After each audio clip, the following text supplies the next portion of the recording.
Hi guys, it's us again, Marcia Salter and our friend and Rabbi Ben Newman with installment number 4, right? Number 4, yeah. Of Riffing with the Rabbi, the premise of which is a riff, meaning we're completely improvising everything we're doing.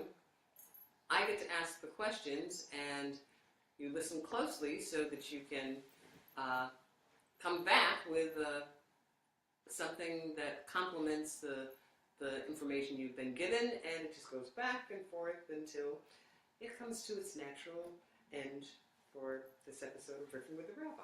Sort of like jazz. Exactly. So, what I wanted to do for starters was to reference a neuroscience teacher named Marion Diamond. Okay. And she was all about the brain. I want to show them. Anyway. Special guest this week right. on Riffin with the Rabbi. Marion Diamond said that it wasn't, she said that it's very, very, very difficult to ask a question that is going to give you an answer that will be significant for many, many people. So forming the question, finding the right question to ask so that you get an answer that helps many people is a difficult, challenging task. So with that in the back of our minds, the challenge of asking the correct question, or at least one of them, to get from point A to point B, and then have something that's going to help all of us, which would then end up being applied Judaism, applied science, the applied answer to our question here. Then we're going to move on to this. Here's Rabbi Manning. Read this. Should I show it to the camera first? Yep, if you can get it in there without and we'll post it too. That's Rabbi Manning with his mentor, Mordecai Kaplan. That's his wife, Shirley. That's Rabbi Emmanuel Goldsmith, graduate of the Jewish Theological Seminary, student of Mordecai Kaplan, founder of Reconstructionism. And you want me to read what it says here? Okay, so it says here, according to Kaplan, an idea of God is essentially an idea of what humanity needs for its creative survival. And then another quote, Passover gives us the opportunity of learning what God is. I want to read that one more time. Sure. According to Kaplan, an idea of God is essentially an idea of what humanity needs for its creative survival. So, we could form questions based on this statement. And well, the first one that comes to mind is what is creative survival? Right. So it's interesting when I read that, I've never seen it formulated that way. So generally, I will think about Kaplan's idea of God, and usually what will come to mind is, which is also Manning's view of God, which is God is the process that makes for goodness, yes. or that which brings truth, beauty, and goodness into the world. Justice, kindness, everything good, and as Rabbi Manning would say, God has nothing to do with evil. If there's a problem, don't blame God. It's the absence of God or the absence of goodness that is the cause of the problem. Right. It's an interesting theology to it. Sometimes I really buy it, and sometimes I'm like, well, what do you do with evil? Does that mean that evil is something separate? Because in Kabbalah, God is everything, including the evil. So evil in many systems of Kabbalah is included within God as sort of a judgmental side of God. Oh, Shaitan? Is that what you... Satan, but also the figure of Samael, who's the demon, within the system of God. It's the system of the Sfirot, which are sort of the emanations of God, which is Ein Sof, which is the God which is beyond time and beyond space. And so within that, the left side of the Sfirot, of these emanations of God, give rise to evil, and Samael, and the evil Sfirot. But also, if you look at just Tanakh, if you look at the writings of Judaism, the Hebrew Scriptures, you see the book of Job. Satan is not like an enemy of God. Satan, the accuser, right? It's from Persian mythology. They would say that they thought that when you died, you'd be faced with a trial, and you'd have a defense attorney and a prosecuting attorney, and Satan is sort of the prosecuting attorney. Right? That's what it means. That root in Hebrew is to sort of prosecute somebody. So if you look at the book of Job, God is talking to Satan as if Satan is like a buddy of God's, and in Kabbalah and Hasidic theology, in a lot of Jewish thinkers' writings, Satan or demons are not something separate from God. They're all fulfilling God's plan. Right. So when you get into a Reconstructionist theology like this, what do you do with that evil? Right? You said because it becomes something separate from God. I see. Right. And so then you have this problem of like duality. Right. You have the God and the not God. Right. Versus this idea that everything that's evil sort of has a purpose or maybe a spark of holiness in it, or is happening for a reason. The Rabbi used to say that. He said that good can come from evil. Just might take a very long time, Right. but it can happen. Right. Well, so it's an interesting question, though, right? Because there are things like in the Passover Seder, Manny used to say that Kaplan would want to take out the 10 plagues because he would say, well, God doesn't cause plagues. God is goodness. But yet, we have it there. It's part of Jewish theology, this idea. And I think in my opinion, this is one of the good parts of Jewish theology is that we don't look at evil or darkness or whatever and say that's not God, that there's no potential for holiness in it. We don't deny the body like a lot of traditions. We don't say sexual impulses, for example, are wrong or evil, right? We say, well, let's turn them towards holiness. So it's an interesting question, but you were asking about specifically what is creative survival. Yeah, what is creative? What does that Right. mean to you? So at first I thought, well, survival, and then I was thinking about Darwin and evolution and survival of the fittest. And when you look at it in a very simple way, like it's not about goodness. It's like whoever can. Strongest. The strongest, right? The strongest survive. Well, really, it's the ones that procreate survive. And adjust. Right. Which Jews, we've been around for a long time, and I don't think we're necessarily the strongest.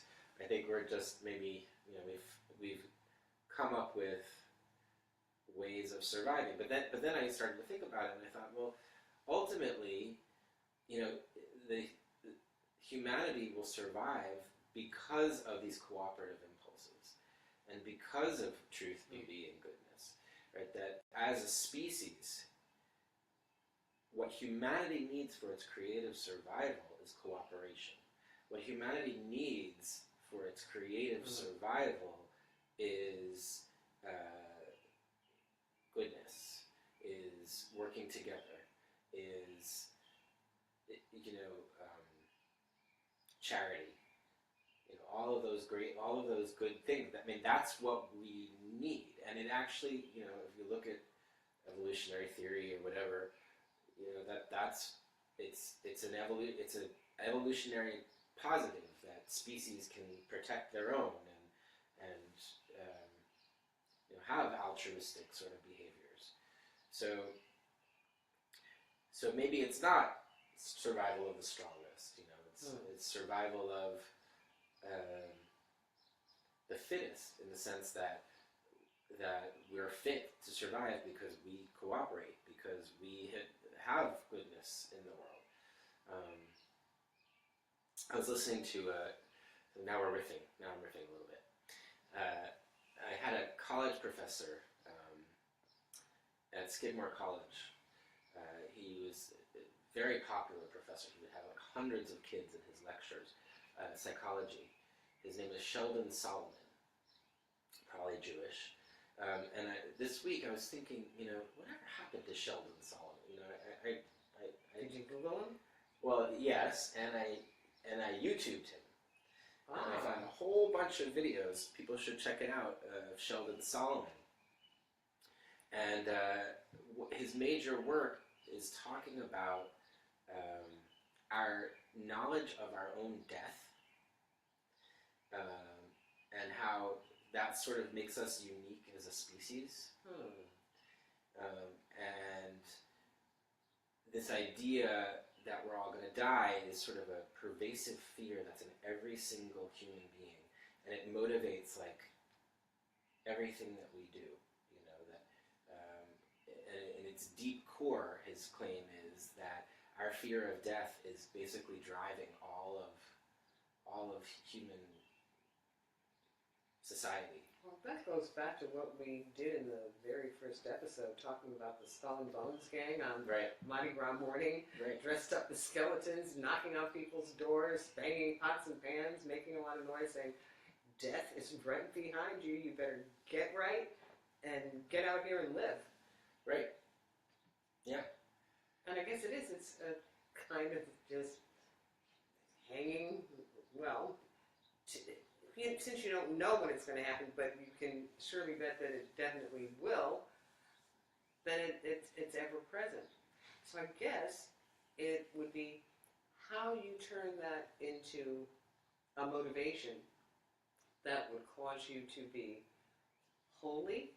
And if you take that word as Rabbi Manny takes it, he would say holy means ethical.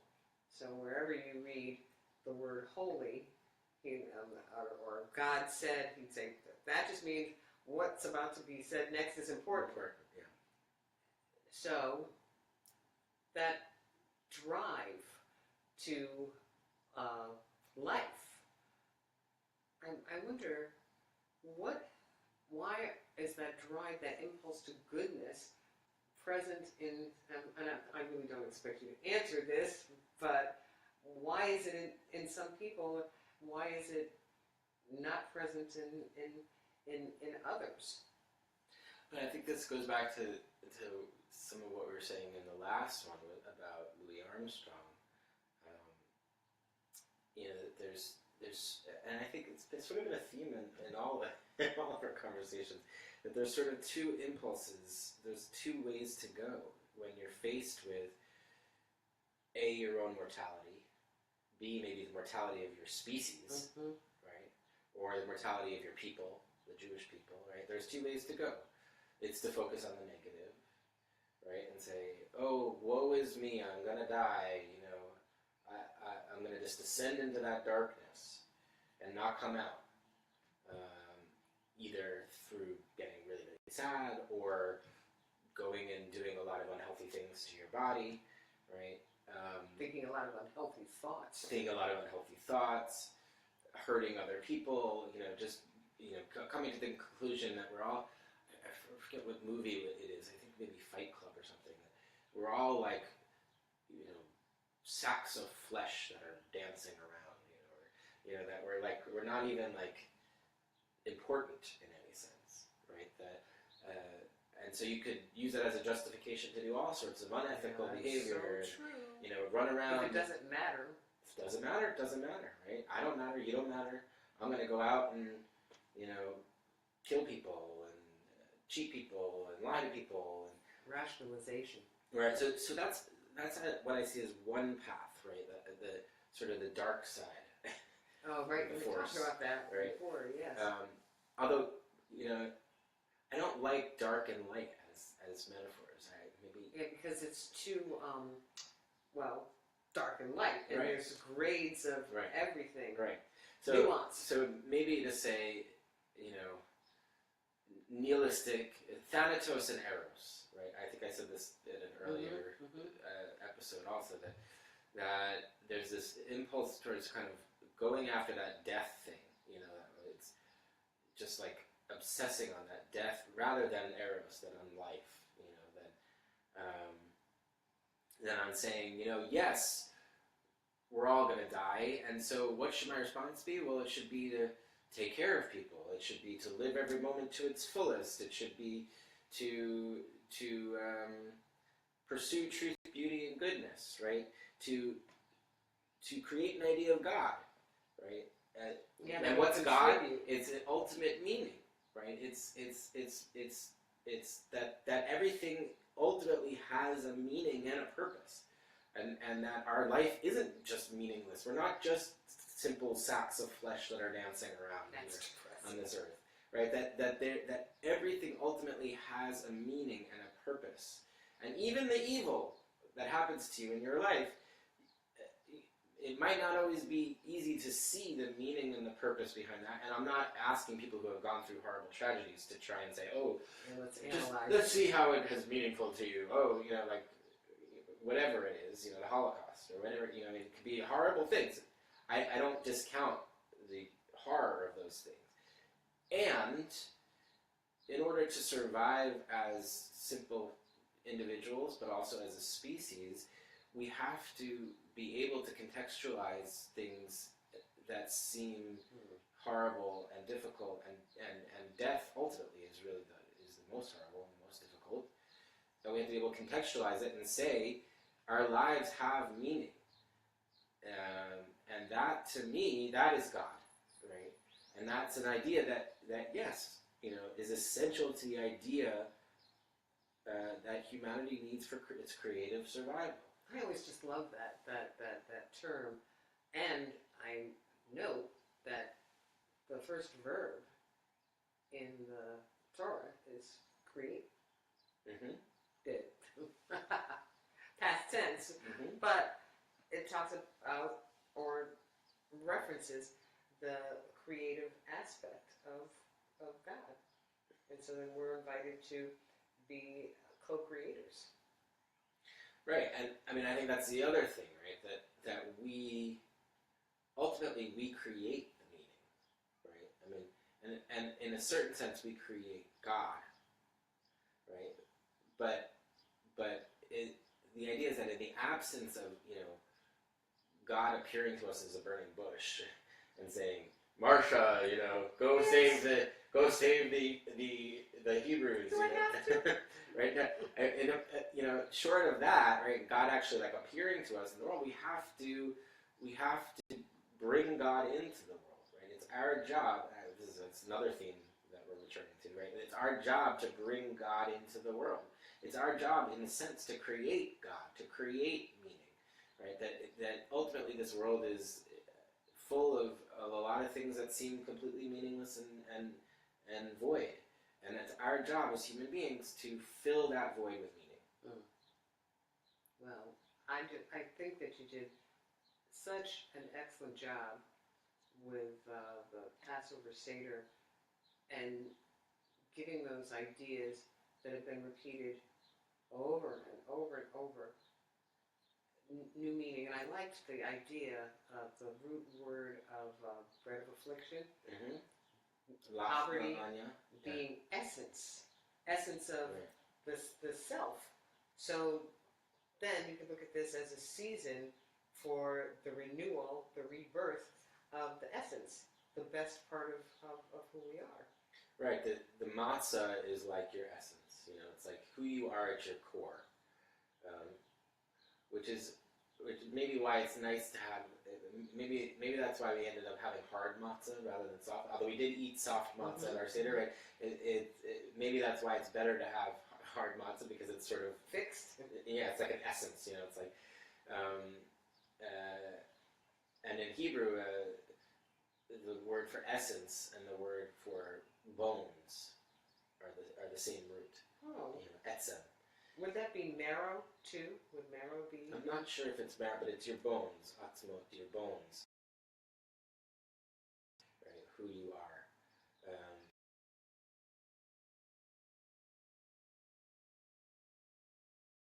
Supposed to represent your essence, who you are at your core. And chametz, all that extra puffy stuff that is around you that you don't necessarily even need, right? It goes in line with the season too, right? We clean up, it's spring, it's a rebirth from the winter and the ground. And in a sense, it's like winter brings you to that point, that you're coming to your core, or that you need to come to your core so that you can be reborn from that again. It's almost like every season we're trees that grow. We start as a little seed in the spring, and then we grow along with the earth through the seasons, and then the fall comes, and the ingather. Every year, each one of us is sort of a tree that grows, and so this time of year, right, which is the spring, we are the seed. We become seeds again, right? It's all that big tree that we grew into over the fall, and then the winter, with the spring, and then the fall, and the winter where we sort of lost all our leaves. We're getting to be sort of old trees. Now we're dropping those seeds into the ground. We're becoming the seeds again and starting that process. That's interesting, because the Chinese character for beginning is called Chun, and symbolically there's a line here, and then there's a line here, and this is the underground. And they describe that in the underground, in the darkness, when the soil warms up, the seed starts pulling as much energy as it possibly can, and so that it can get enough energy to break through the soil to get towards the light. So may we have many beginnings, and may we have wisdom to ask questions that will bring answers that will help humanity in its quest for creative survival. That would be my wish. I think that's a great wish. And a song from you, too. You want me to play a song? Yeah, and then after that I want you to tell us what's happening next. with Steve. Or maybe you could do that simultaneously. As I'm playing. Yes, play and, because talk and play at the same time. To think for a second about a song that represents the conversation we just had. That got deep real fast. It did. It did get deep.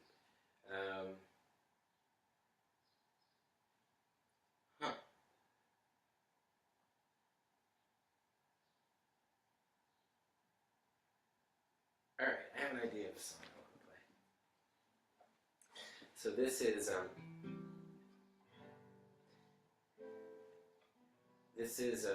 song. I don't know who originally wrote it, but I learned it when I was a kid in elementary school from my music teacher, Trudy Moses, who I'm also friends with on Facebook. Maybe she'll watch this. And it's been a song that I've sort of played, every once in a while throughout my life. It's called One Tin Soldier. I don't know if you've ever heard it, but Well, maybe I have, and we'll see.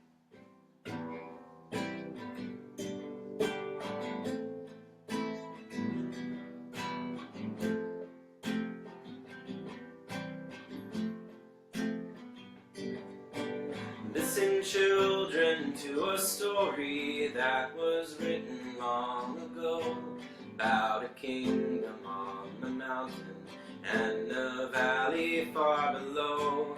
On the mountain was a treasure buried deep beneath a stone, and the valley people swore they'd have it for their very own. So go ahead and hate your neighbor, you can go ahead and cheat your friend. Do it in the name of heaven, you can justify it till the end. There won't be any trumpets blowing come the judgment day, on the bloody morning after. One tin soldier rides away.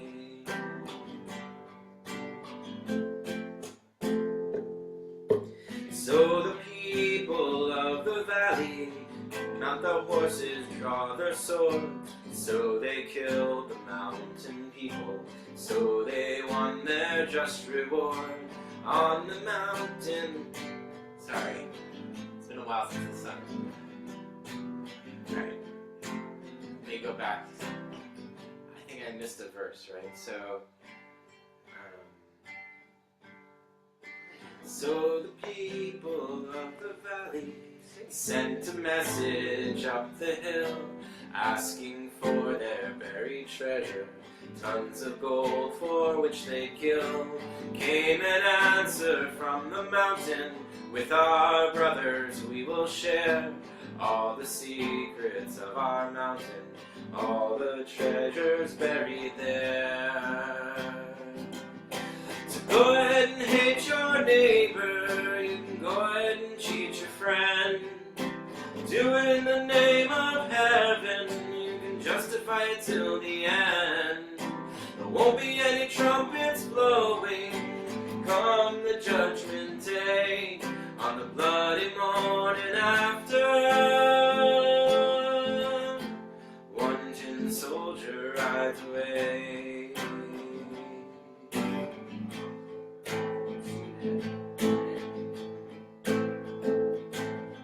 So the people of the valley sent a message up the hill, asking for the buried treasure, tons of gold for which they killed. We'll just say this one. Came an answer from the mountain, with our brothers we will with our brothers we will share all the secrets of the mountain, all the treasures buried there. Okay, now this is the last verse.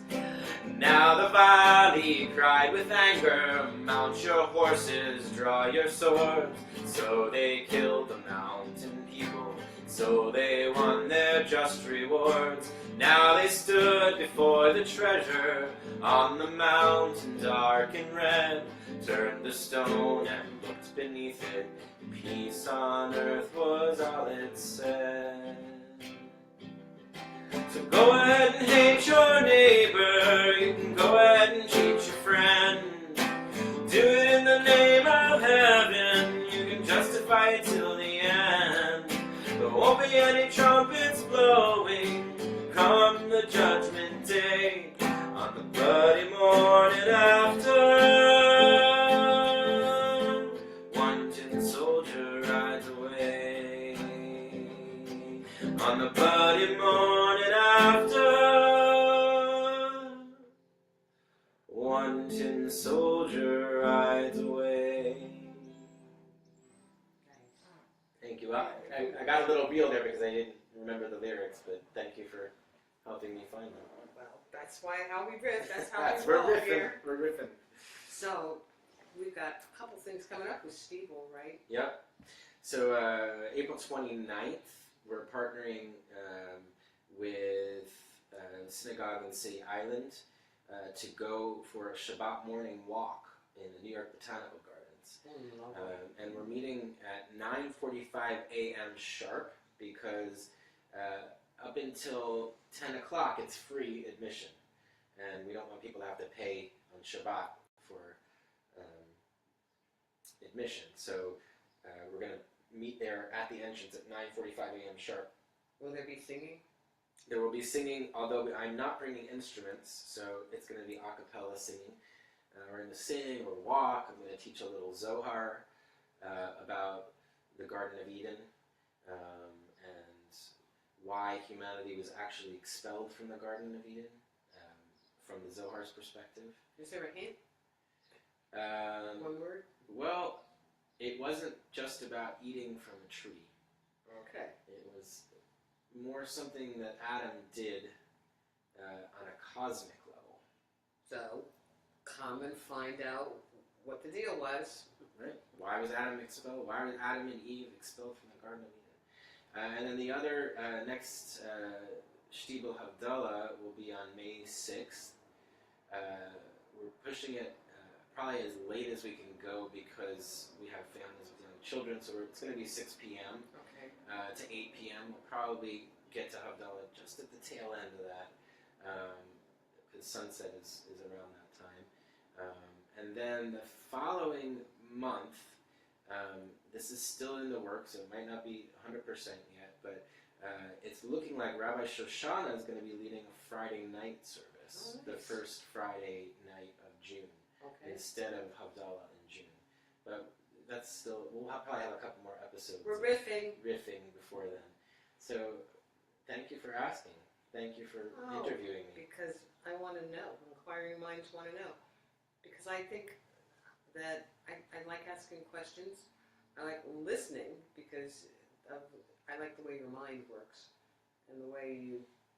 I don't know. Like I said, we'll start right here, and the next thing we're in the stress. It was like you can do both metaphors. You go up or you could go down. Yes, we right. Go deep, Sideways. we go deep and we go high. Yeah. We never know.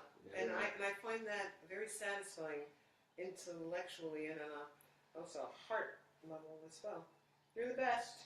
You're the best. Well, we'll argue about that after we turn this off. All right, thank you all for You guys are the best. tuning in. And we'll archive this as we have with the previous episodes and share it with your friends. Thank you.